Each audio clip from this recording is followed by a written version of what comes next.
आताच्या घटकामध्ये आपल्याला शिकायचं आहे ते म्हणजे वर्बल क्वेश्चनच्या समोर दिला जाणारा जो शॉर्ट रिस्पॉन्स असतो तो पॉझिटिव्ह किंवा निगेटिव्ह रिस्पॉन्स असू शकतो. मग वर्बल क्वेश्चनचे रूपांतर बघा.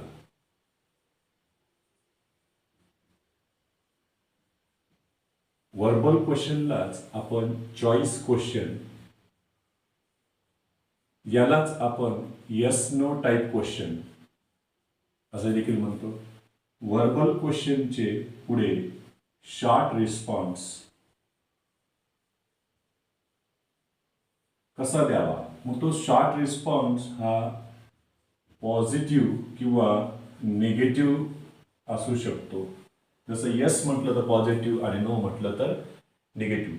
केवळ यस आणि नो हे ॲडवर्ब वापरून एवढा रिस्पॉन्स संपणार नाहीये, तर त्याची पूर्ण रचना आपल्याला शिकावी लागेल. सर्वात पहिले बघा वर्बल क्वेश्चन. वर्बल क्वेश्चनची रचना पाहत असताना वर्बल क्वेश्चनची सुरुवात कधी पण सहाय्यकारी क्रियापदाने होणार.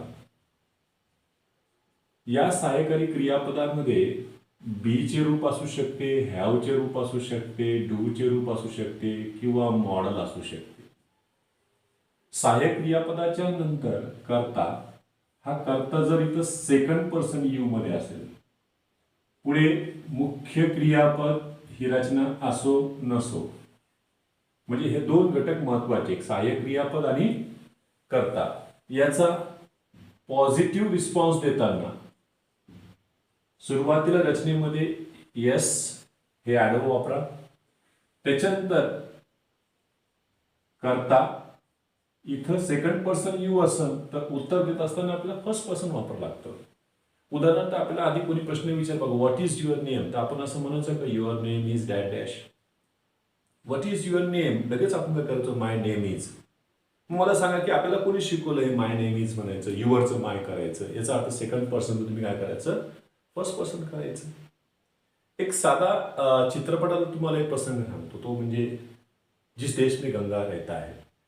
या चित्रपटामध्ये शक्ती कपूरचा जो पीए असतो, पर्सनल असिस्टंट, त्याचा हा पर्सनचा प्रॉब्लेम असतो की सेकंड पर्सनला तो फर्स्ट पर्सन मध्ये बदल करू शकत नसतो, त्याचा प्रॉब्लेम. शक्ती कपूर त्याला म्हणत असते की तुम जाके पाणी लाव, तर त्याला वाटतं की त्याला सेकंडचं फर्स्ट करता येत नाही. पुन्हा म्हणतो तो तुम जाके पाणी लाव. पुन्हा म्हणतो शक्ती कपूर त्याला की तुम जाके पाणी लाव, तो पीए म्हणतो की तुम जाके पाणी लाव. नंतर शक्ती कपूरला कळतं की अरे याला पर्सनचा प्रॉब्लेम आहे. मग म्हणतो तो की मैं जाके पाणी लावता हूं. तेव्हा तो काय करतो, मैं म्हणजे मला काम सांगितलंय, मग तू जाऊन आणतो. असं पर्सनचा प्रॉब्लेम. माहित सेकंड पर्सनचं इथं काय होईल, फर्स्ट पर्सन आय किंवा वी, आणि मग याच्यानुसार तुम्ही सहाय्यक क्रियापद वापरा. हे होकारार्थीमध्ये आले. तुम्हाला नकारार्थीमध्ये निगेटिव्ह रिस्पॉन्स द्यायचा असेल तर यसच्या ऐवजी नो हे ॲड वापरले, त्याच्यानंतर इथं तुम्ही कर्ता घेणार, कर्त्याच्या नंतर आय किंवा वी, आणि त्यापुढे सहाय्यकारी क्रियापदाला तुम्ही कॉन्ट्रॅक्टर फॉर्ममध्ये एनटी म्हणजे नॉट वापरणार. किंवा जर याला नॉट वापरता येत नसेल तर सहाय्यकारी क्रियापदाच्या नंतर तुम्ही नॉट हे ॲडवर्ब लिहू शकता. उदाहरणार्थ, have you bought the ticket.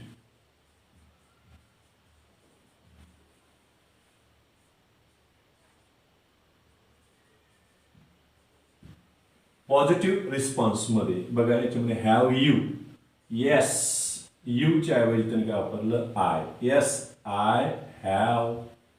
आणि निगेटिव्ह रिस्पॉन्स द्यायचा असेल त्याला तर तो म्हणून no I haven't.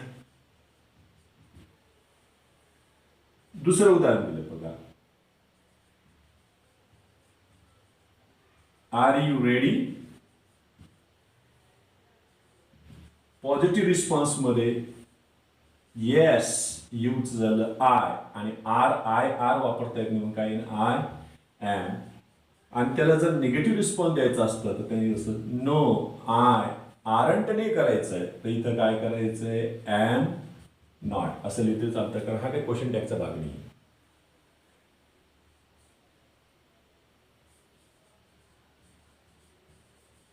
Can he open the safe.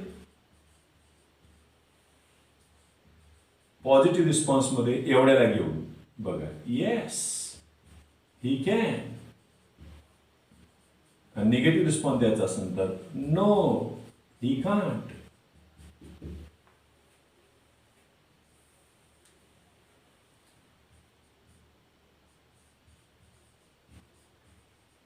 Does your mother help you?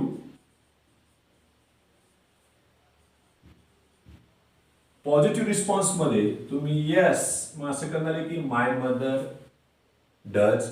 तर माय मदर परत नाऊनचं रिपिटेशन टाळा आणि या ठिकाणी तुम्ही प्रोनाउन वापरा शी. होकारार्थी घेतलंय शी डज आणि निगेटिव्ह रिस्पॉन्स मध्ये घेतलंय याच्यामध्ये no she doesn't.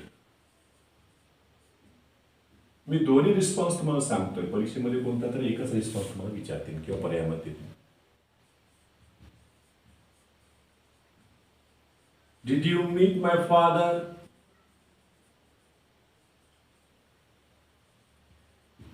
Yes, I did. आणि निगेटिव्ह रिस्पॉन्स द्यायचा असेल तर तो म्हणाल नो आय डिडंट. वर्बल क्वेश्चनची सुरुवात सहाय्यकारी क्रियापदाने होत असेल आणि यातील कर्ता हा सेकंड पर्सन मध्ये नाही येता फर्स्ट पर्सन मध्ये आला म्हणजे आय किंवा वी इथे आले, मुख्य क्रियापद आले, त्यापुढे क्वेश्चन मार्क. याचा पॉझिटिव्ह रिस्पॉन्स करत असताना तुम्ही पहिले ॲडवर्ब घेतलंय एस, करता आला. इथं आय किंवा वी असेल तर इथं तुम्ही त्याच्या ठिकाणी सेकंड पर्सन तुम्ही यू वापरा. सहाय्यकारी क्रियापद त्या कर्त्यानुसार. निगेटिव्ह रिस्पॉन्स मध्ये सुरुवातीला नो ॲडवर्ब वापरले, करता यू आणि ह्या सहाय्यकारी क्रियापदाला तुम्ही काय जोडले एनटी. एक्झाम्पल मध्ये बघा, do we have courage. Positive response मध्ये डू वी हॅव करेजचं होईल येस यू डू. आणि निगेटिव्ह रिस्पॉन्स द्यायचा असेल तर नो यू डोंट. दुसरं, am I mad. Positive response दिलाय येस यू आर. आणि निगेटिव्ह रिस्पॉन्स मध्ये दिलाय बघा बरं नो यू आर्ट.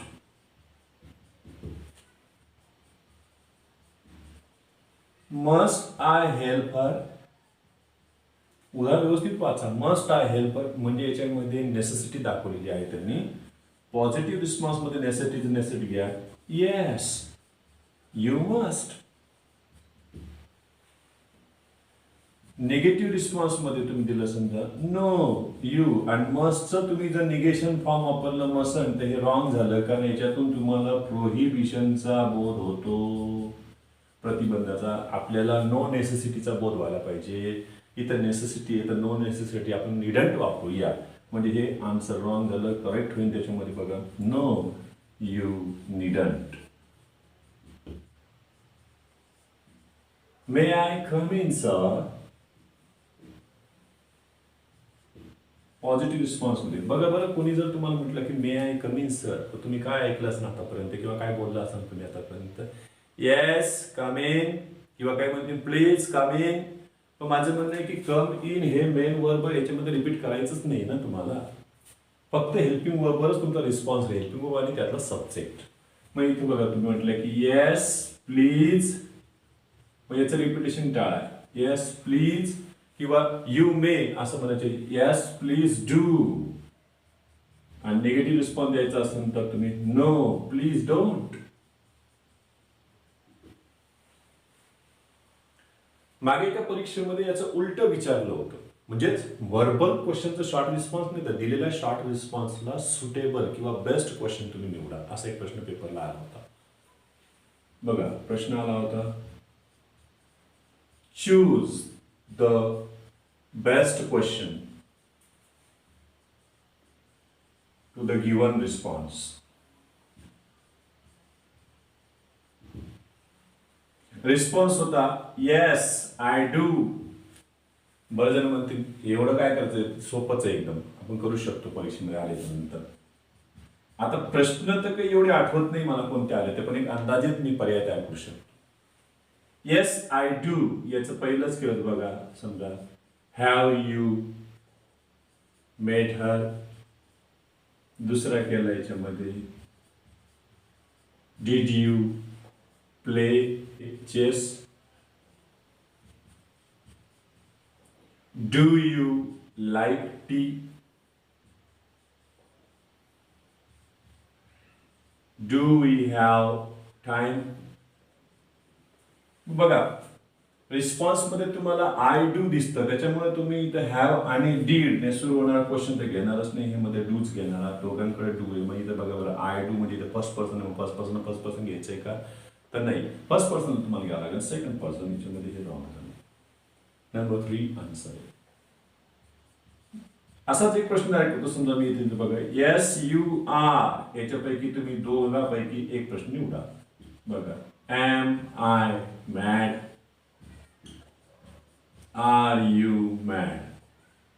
बघा ज्याला हा प्रश्नच माहित नसेल तर तो परीक्षेमध्ये आल्याच्या नंतर यातलं काय निवडण्याची शक्यता तुला म्हणेल. बघा yes you are assertive sentence मध्ये सब्जेक्टच्या नंतर वर्ब असते आणि इंटरॅक्टिव्ह करत असताना तेच वर्ब सब्जेक्टच्या आधी वापरले जाते, म्हणून दाट शक्यता त्याचं आर यू मॅड कडे जाण्याची. हे रॉंग आहे. करेक्ट कोणत्या याच्यामध्ये एम आय मॅड. पुढचा एक रिस्पॉन्सचा असाच एक घटक आहे. पहा बरं याच्यामध्ये असर्टिव्ह सेंटेन्स हे खास करून आपलं डायलॉग रायटिंगच्या भागामध्ये मोडते. असर्टिव्ह सेंटेन्स च्या समोर दिला गेलेला रिस्पॉन्स. मग असर्टिव्ह सेंटेन्स म्हणजे तुमचं विधानार्थी वाक्य आणि त्याला दिलेला रिस्पॉन्स म्हणजे त्याला दिलेला प्रतिसाद. यामध्ये बघा असर्टिव्ह सेंटेन्स व रिस्पॉन्स यातील कर्ते जरी भिन्न असले तरी त्यांची स्थिती किंवा त्यांनी केलेली कृती सारखीच असते. यामध्ये सर्वात पहिले पाहूया आपण होकारार्थी असर्टिव्हच्या रिस्पॉन्सची सुरुवात so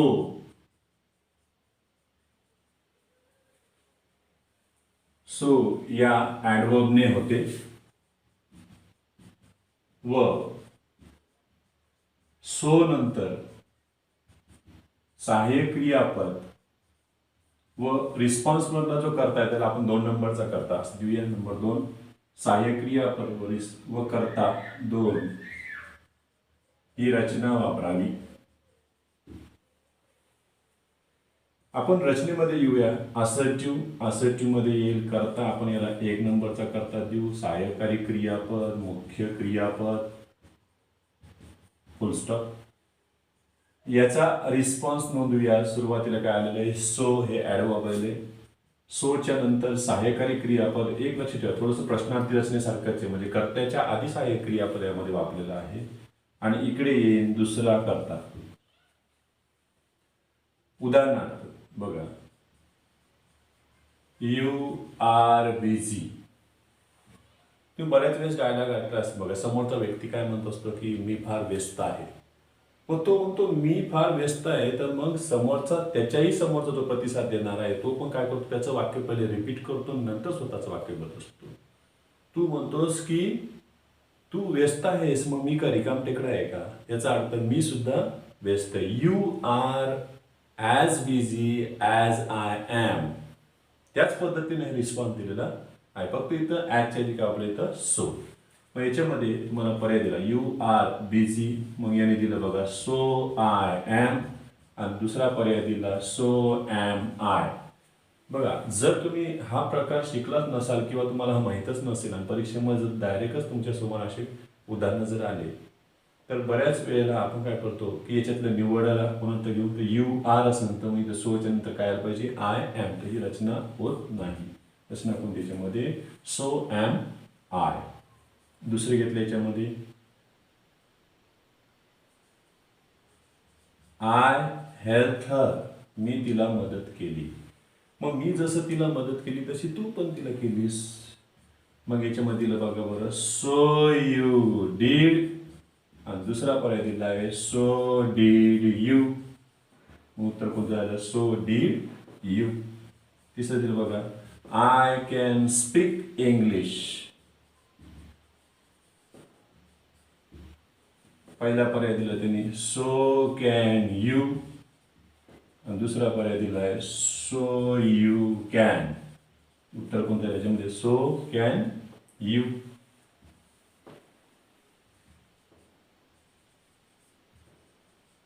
My mother is ill at home. So my wife is. पहिला पर्याय. दुसरा, so is my wife. याचा अर्थ दोघी आजारी आहेत. दुसरा नियम यामध्ये येतोय तो म्हणजे नॉट हे ऍडवर्ब असणाऱ्या नकारार्थी विधानाच्या रिस्पॉन्सची सुरुवात. बघा इथं आता नॉटनं सुरुवात झाली तर याची रिस्पॉन्सची सुरुवात नॉर या ऍडवर्बने करावी व नॉर नंतर सहाय्यकारी क्रियापद व कर्ता क्रमांक 2 वापरावा. आधीच्या याच्यात आपण सो घेतला होता, होकारार्थी विधान आलं तर सो घेतला रिस्पॉन्सच्या सुरुवातीला. आता नॉट आलं तर काय घ्यायचं, नॉट. म्हणजे याच्यामध्ये असर्टिव्ह मध्ये कर्ता क्रमांक 1, त्याचं येणारं सहाय्यकारी क्रियापद, पुढे आले नॉट, मुख्य क्रियापद, फुल स्टॉप. रिस्पॉन्सची याची सुरुवात झाली बघा, सो घ्यायचंय का तर नाही, नॉट घ्यायचंय का तर नाही, नॉट. आणि परत इथं आलं सहाय्यकारी क्रियापद आणि त्याच्या पुढे आला कर्ता क्रमांक 2. एक्झाम्पल मध्ये घेतलंय बघा बरं, I have not met her. मी तिला भेटलो नाही. रिस्पॉन्स मध्ये पहिला पर्याय दिला, not have you, nor have you. बघा याच्यातलं कोणतं घेणार, जर माहीतच नसेल तर इथं नॉट आलं तर इथंही नॉटच घेणार ना. उत्तर कोणतं आलं याच्यामध्ये, नॉर हॅव यू. दुसरं घेतलं बघा, he did not help me. पहिलं बघा, नॉर आय डीड. दुसरं घेतलंय, नॉर डीड आय. आन्सर काय झालंय, nor did I. I can not help him.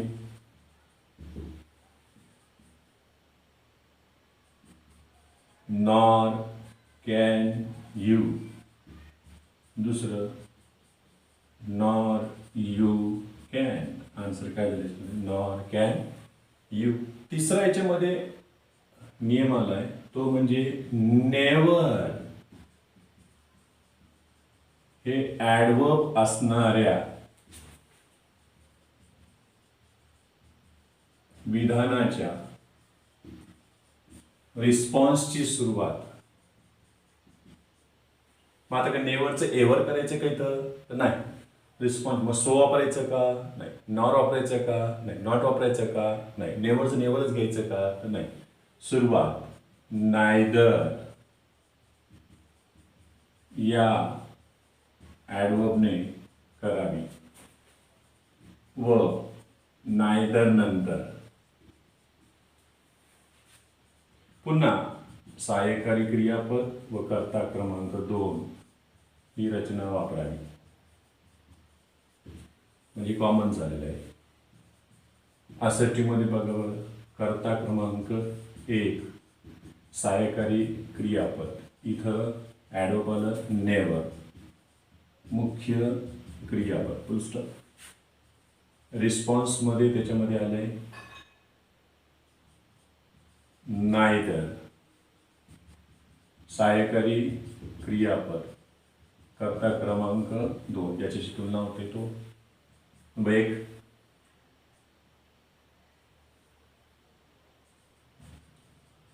I have never met her, मी काही तिला भेटलो नाही.